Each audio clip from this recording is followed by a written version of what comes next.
Happy Monday. It's week 4, and now we're going to get into a little more production-based stuff. Okay? Hopefully over the weekend you did your general's tent, your Sunday process inside the form where you declared what you're going to get accomplished this week. If you didn't, no big deal. You can go back and do it. I would highly encourage you to always write down the things you're going to do. That way you can track them and know exactly what you're going to do. So let's talk about something. Let's talk about referrals. We're gonna share my trusty dusty iPad today. But I want to talk about referrals, and I want to talk about referrals to a point where you understand what the benefit is truly to you and why it's a benefit to you. Okay, so if you think about it, you probably suck at asking for referrals. I can say that confidently because I suck at asking for referrals, and I sucked at asking for referrals when I sold insurance, and my team sucked at asking for referrals. But we got better as we got trained on it, and as we had a little accountability process in this whole conversation. But I just want you to consider something. You are not achieving certain targets that you want to achieve, certain financial targets, certain whatever, because your lack of consistency around something like referrals or asking for referrals or creating a process around referrals doesn't really exist. And if we go through and we look at our last month's production, so whether you're looking at someone who, and someone as in you, whether you write 20 households a month, 10 households a month, 50 households a month, I don't know. It all doesn't matter. It's all applicable to everything though. But let's say that you write 20 households a month. Okay. You sold 20 households. If we can do quick, easy math here, let's just utilize $1,000 per item. And some states are different and all those things. But 20 households a month at a 2.3 average items per household. That means we wrote 46 items last month. Not crazy, not amazing, not huge, but solid. Okay. So if you're at 23 items, just know we can double that production with dialing these processes. Okay, so 46 items a month times $1,000 an item. That means we wrote $46,000 in premium. Every commission structure is different, but you can figure out what you would have made. Now, for a second, let's just pretend you did have some sort of referral process. When you sell someone's insurance, they are confident in you, they trust you, and they made a decision to join you, right? That's the game. Now, think about if you created a process and got a referral from a certain number of them. Let's not even go crazy and say 80%. Like, let's just say 40%. So if we do 40% asking for referrals, usually when you ask a referral, you're gonna get the quote because they trust the person. They're giving you someone they trust. The person you're calling is giving someone they trust. You're gonna quote 90% of those referrals. Let's just say it's 100 for now for this math conversation.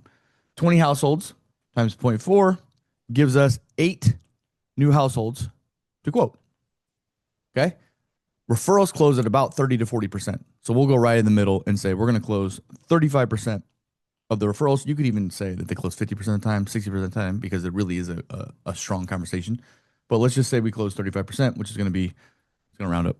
We're going to close 3 new households a month times 2.3 items, which is going to be 3 times 2.3, rounded up is 7 new items, which times our $1,000 item is $7,000 in more premium. We're adding 7K to this.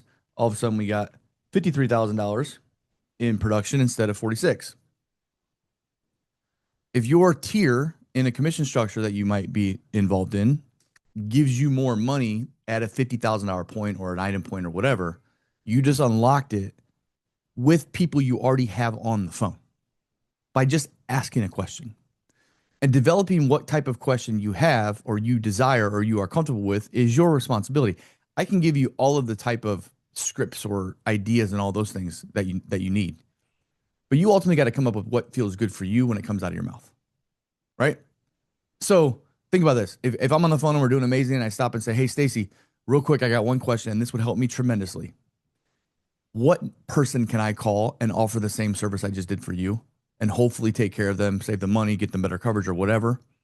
Someone that you respect, someone you think will give me the time of day. I just need name and number.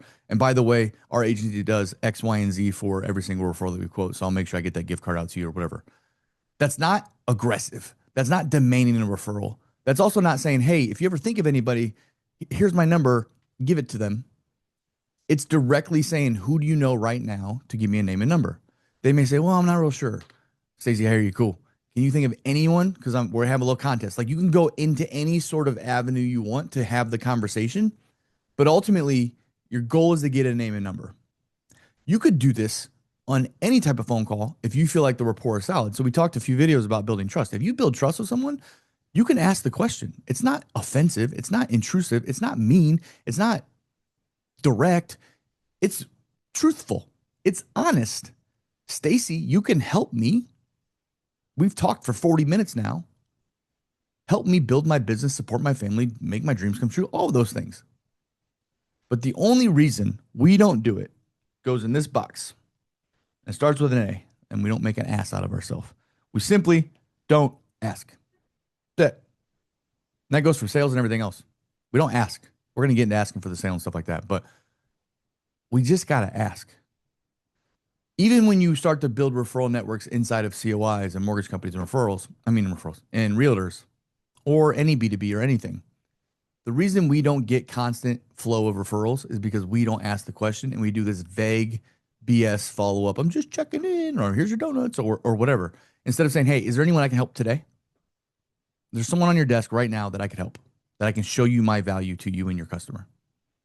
No, cool, appreciate you. Yes, there is. Amazing. This is going to make my day. Like, you just have to get a little bit out of that box that you put yourself in and become a little more comfortable with it. So the challenge for the beginning of this week is to focus this week on the referral ask. And it's going to be not just your declaration inside of the worksheet today, but I want you, and I want you to report on this. Okay. So here's a long homework report. Every closed household. Okay. So here's the deal. So every closed household. So let's say that you close, what did I say, 20 a month. So let's say 5 households this week closed. Okay. We'll go small. If you close more, that's amazing. How many of those households were asked? How many of those households said no? How many said yes? And how many were not asked? It could be 1, 1, 3. It could be 4, 0, 1. There's no right or wrong here. I just want you to track your discipline. And then when we come back on Friday in the discovery stack, you're going to put it inside of that discovery stack to share your result. So inside your declaration today, you're going to declare what percentage you're going to ask of your closed households this week. What percentage are you going to ask? Not how many you're going to get, not how many are going to say no to you. What is your commitment to the number of asks inside your closed households? I would absolutely challenge you to ask other people as well, but let's just keep it small and minute right now, where we focus on the micro level of closed households, because those are obviously going to be the most enjoyable conversations, because they're giving you money and they're excited and they join the family and all those things. We're going to get into onboarding, I think, tomorrow,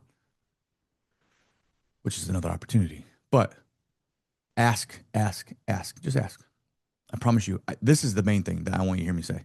You are not going to cost yourself the deal that you just closed by asking for one more thing. So you got your homework. You know what's got to be done. Knock it out. Declare inside the form. Know that we're coming back at the end of the week to say what we did and check on ourselves.